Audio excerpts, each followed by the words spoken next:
हे दोस्तों नमस्कार। एक बार आप सभी साथियों का फिर से स्वागत है आपके अपने यूट्यूब चैनल एग्जाम गुरु सेंटर में। दोस्तों आज का ये महत्वपूर्ण सेशन संबंधित है एसएससी जीडी एग्जाम 2021 की जो वैकेंसी चल रही है तो उसके महत्वपूर्ण पोर्शन सामान्य ज्ञान से। दोस्तों कल हमने पार्ट 1 क्लास 1 शेयर किया था, आप सभी साथी देखे होंगे। हमें उम्मीद है आप सभी साथियों को पसंद भी आया होगा। आज हम उसी क्रम में सेकंड पार्ट आप सभी साथियों तक शेयर कर रहे हैं। आप सभी साथी देखिए, ज़्यादा से ज़्यादा अपने सभी दोस्तों, सभी जवानों, सभी भाइयों के पास शेयर करें जिससे वो भी इन प्रश्नों को अच्छे से तैयार कर लें।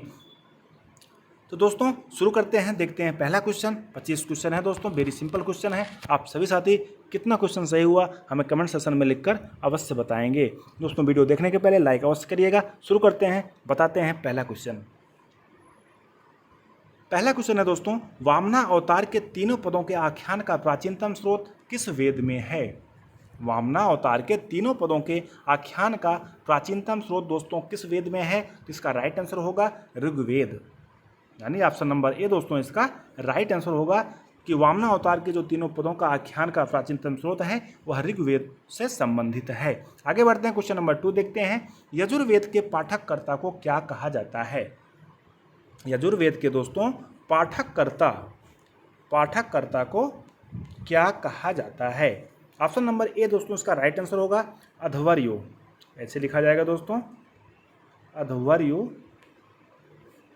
अध्वर्यु जो होते हैं दोस्तों यजुर्वेद के पाठककर्ता होते हैं। ऑप्शन नंबर बी दिया गया है दोस्तों खिल। दोस्तों जो ऋग्वेद का 8वां मंडल है जो उसमें हस्तलिखित ऋचाएँ हैं उसे खिल कहा जाता है।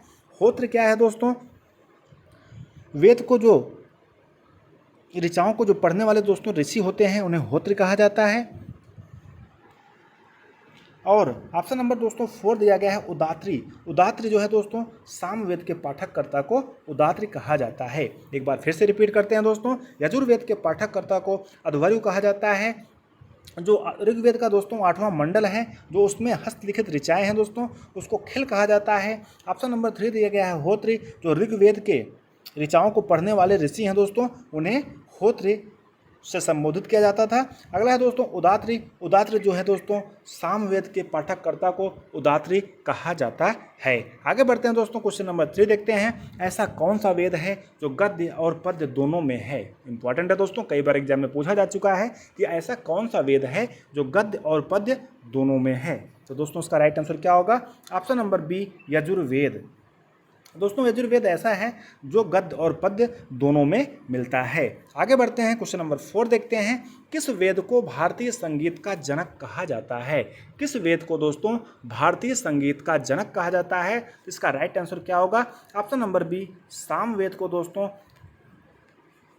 भारतीय संगीत का जनक कहा जाता है। आगे बढ़ते हैं, क्वेश्चन नंबर 5 देखते हैं। विष्णु पुराण किस वंश से संबंधित है? विष्णु पुराण दोस्तों किस वंश से संबंधित है? मौर्य वंश से संबंधित है, यानी ऑप्शन नंबर ए दोस्तों इसका राइट आंसर होगा। विष्णु पुराण जो है मौर्य वंश से संबंधित है। नेक्स्ट ऑप्शन की बात करें, आंध्र सातवाहन वंश दोस्तों मत्स्य पुराण से संबंधित है। और गुप्त वंश जो है दोस्तों वायु पुराण से संबंधित है। इंपॉर्टेंट है दोस्तों, एक बार फिर से रिपीट करते हैं। विष्णु पुराण जो है दोस्तों मौर्य वंश से संबंधित है और आपका आंध्र सातवाहन वंश जो है दोस्तों मत्स्य पुराण से संबंधित है और गुप्त वंश जो है दोस्तों यह वायु पुराण से संबंधित है। आगे बढ़ते हैं, नेक्स्ट क्वेश्चन देखते हैं। दोस्तों सूर्य का प्रकाश पृथ्वी तक पहुँचने में कितना समय लेता है? सूर्य का प्रकाश पृथ्वी तक पहुंचने में कितना समय लेता है दोस्तों? इसका राइट आंसर होगा 8 मिनट 16.6 सेकेंड। 8 मिनट 16.6 सेकेंड में सूर्य का प्रकाश पृथ्वी तक पहुंचता है। इंपॉर्टेंट है दोस्तों, याद रखिएगा। कभी कभी ऑप्शन में केवल 8 मिनट 16 सेकेंड देते हैं, कभी कभी दोनों देंगे, तो दोस्तों ऑप्शन नंबर बी ही इसका राइट आंसर होगा। आगे बढ़ते हैं, क्वेश्चन नंबर 7 देखते हैं। सूर्य की उम्र कितना वर्ष माना गया है? सूर्य की जो दोस्तों उम्र है उसे कितना वर्ष माना गया है? 1 बिलियन वर्ष या 4 बिलियन या 5 बिलियन या यह सभी? नहीं दोस्तों सॉरी, अनंत। राइट आंसर क्या होगा? ऑप्शन नंबर सी जो दिया गया दोस्तों 5 बिलियन वर्ष माना जाता है सूर्य की उम्र। आगे बढ़ते हैं दोस्तों, क्वेश्चन नंबर 8 देखते हैं। दोस्तों ये सूरज वाला नहीं है, ये है सौर ज्वाला। सौर ज्वाला को दोस्तों उत्तरी ध्रुव पर किस नाम से जाना जाता है? सौर ज्वाला को उत्तरी ध्रुव पर दोस्तों इंपॉर्टेंट है किस नाम से जाना जाता है? तो इसका राइट आंसर क्या होगा? Option number A aurora borealis. के नाम से सौर ज्वाला को उत्तरी ध्रुव पर जाना जाता है दोस्तों। इसी सौर ज्वाला को दोस्तों दक्षिणी ध्रुव पर अगर बात करें तो ऑरोरा ऑस्ट्रेलिस के नाम से जाना जाता है। इंपॉर्टेंट है, याद रखिएगा। आगे बढ़ते हैं दोस्तों, क्वेश्चन नंबर 9 देखते हैं। सूर्य ग्रहण के समय सूर्य के दिखाई देने वाले भाग को क्या कहा जाता है? सूर्य ग्रहण के समय दोस्तों सूर्य का जो भाग दिखाई देता है उसे क्या कहा जाता है? उसे कहा जाता है दोस्तों, ऑप्शन नंबर ए इसका राइट आंसर होगा सूर्य किरीट। सूर्य किरीट कहा जाता है जो सूर्य ग्रहण के समय सूर्य का दिखाई देने वाला भाग होता है। आगे बढ़ते हैं दोस्तों, क्वेश्चन नंबर 10 देखते हैं। पूर्ण सूर्य ग्रहण के समय किससे प्रकाश की प्राप्ति होती है? पूर्ण सूर्य ग्रहण के समय दोस्तों किससे प्रकाश की प्राप्ति होती है दोस्तों? इसका ऑप्शन नंबर बी सही होगा, सूर्य का मुकुट से दोस्तों पूर्ण सूर्य ग्रहण के समय प्रकाश की प्राप्ति होती है। दोस्तों एक किरीट है, ये सूर्य का मुकुट है, जिससे जब पूर्ण सूर्य ग्रहण लगता है तो प्रकाश की प्राप्ति होती है। आगे बढ़ते हैं दोस्तों, क्वेश्चन नंबर 11 देखते हैं। मानव विकास सूचकांक का प्रतिपादन किसने किया था?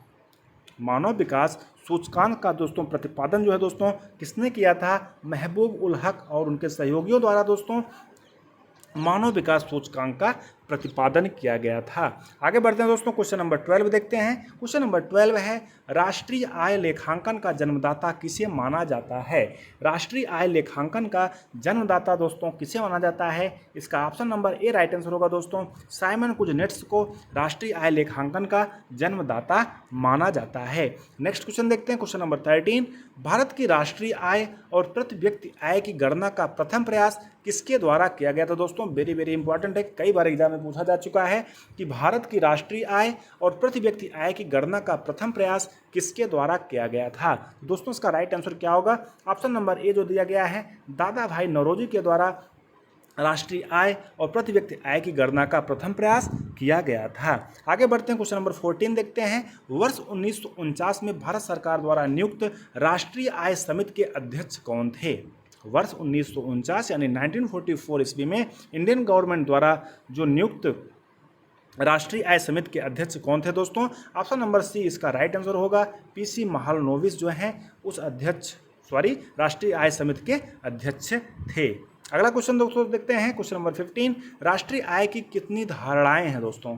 राष्ट्रीय आय जो है दोस्तों उसकी कितनी धारणाएं हैं? ऑप्शन नंबर ए है 2, 5, 6, 3।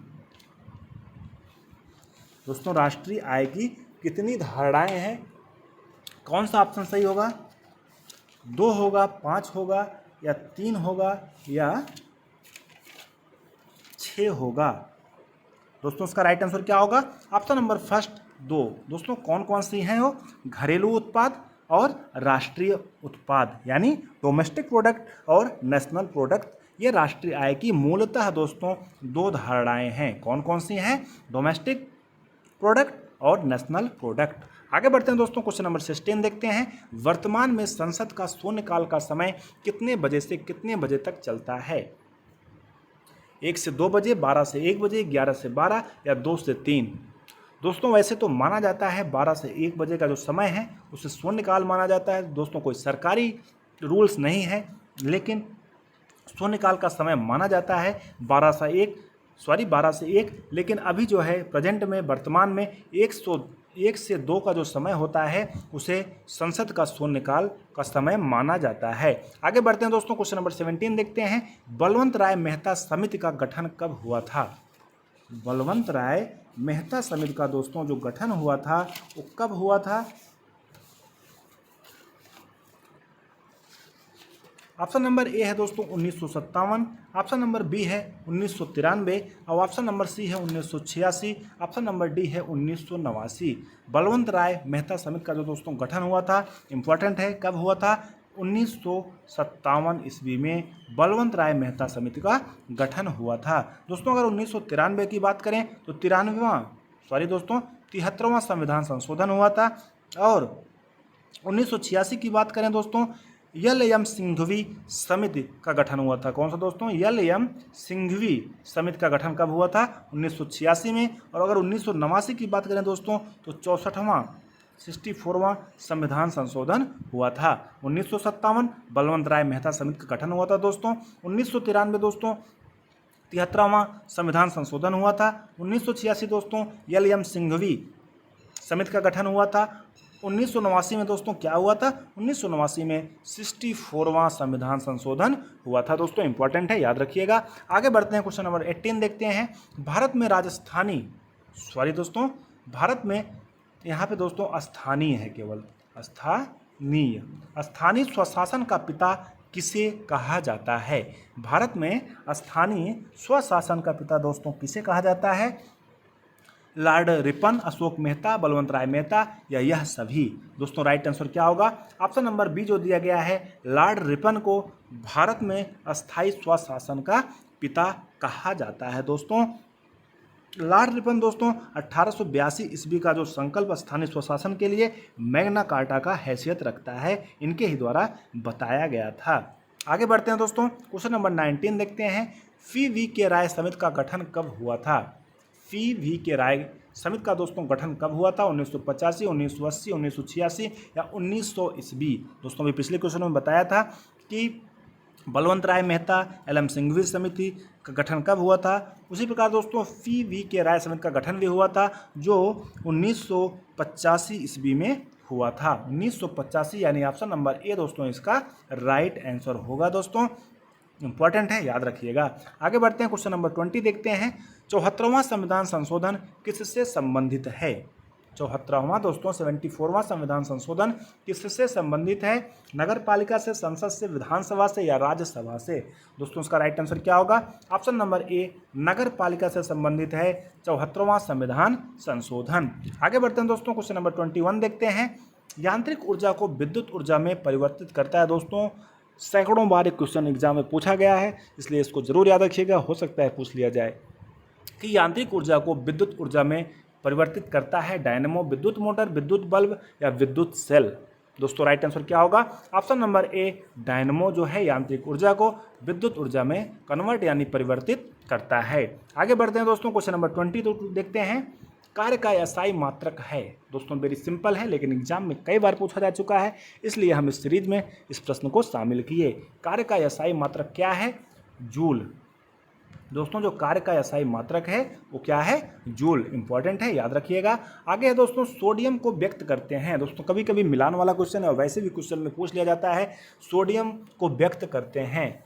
दोस्तों कोई भी पेपर होता है, लगभग 5 से 6 क्वेश्चन ऐसे पूछे जाते हैं जो काफ़ी सिंपल होते हैं, लेकिन परीक्षा के हड़बड़ाहट में वो क्वेश्चन हम सभी साथी छोड़कर चले आते हैं या करते भी हैं तो गलत करके चले आते हैं। इसलिए जो सिंपल क्वेश्चन हैं उनको भी साथ में आप लोग तैयार करते चलिएगा, एग्जाम में काफ़ी फायदा होगा। तो सोडियम को दोस्तों किससे व्यक्त करते हैं? Na से दोस्तों सोडियम को व्यक्त करते हैं, मैग्नीशियम को Mg से व्यक्त करते हैं दोस्तों, कैल्शियम को Ca से व्यक्त करते हैं और कॉपर को Cu से व्यक्त करते हैं। आगे बढ़ते हैं दोस्तों, क्वेश्चन नंबर 24 देखते हैं। जीवन की सबसे छोटी कार्यात्मक एवं संरचनात्मक इकाई है? सबसे छोटी दोस्तों कार्यात्मक एवं संरचनात्मक इकाई है कोशिका केंद्रक, कोशिका द्रव्य या जीव द्रव्य? दोस्तों इसका राइट आंसर क्या होगा? सेल। यानी कोशिका जो है जीवन की सबसे छोटी कार्यात्मक एवं संरचनात्मक इकाई है। इंपॉर्टेंट है दोस्तों, याद रखिएगा। आगे बढ़ते हैं, क्वेश्चन नंबर 25 देखते हैं। ग्रेट वॉल दोस्तों वेरी वेरी इंपॉर्टेंट है, किस देश का राष्ट्रीय स्मारक है? जैसे दोस्तों भारत का ताजमहल है भारत का राष्ट्रीय स्मारक है, वैसे ग्रेट वॉल किस देश का राष्ट्रीय स्मारक है? दोस्तों बताएं कौन सा आंसर सही होगा। वीडियो को दोस्तों आप पॉज करके भी आंसर बता सकते हैं। बाद में आप सभी साथी 25 में कितना क्वेश्चन सही किए आसानी से हमें कमेंट सेक्शन में लिखकर बता सकते हैं। दोस्तों इसका राइट आंसर होगा चीन, यानी ऑप्शन नंबर बी जो है ग्रेट वॉल चीन देश से संबंधित है, चीन का राष्ट्रीय स्मारक है। ठीक है दोस्तों, आज का अपना यह महत्वपूर्ण सेशन कंप्लीट हुआ। हमें उम्मीद है आप सभी साथियों को अवश्य पसंद आया होगा। Thanks for watching. Exam Guru centre परिवार से जुड़ने के लिए बहुत बहुत धन्यवाद। हमें उम्मीद है आप सभी साथी ज़्यादा से ज़्यादा शेयर करेंगे।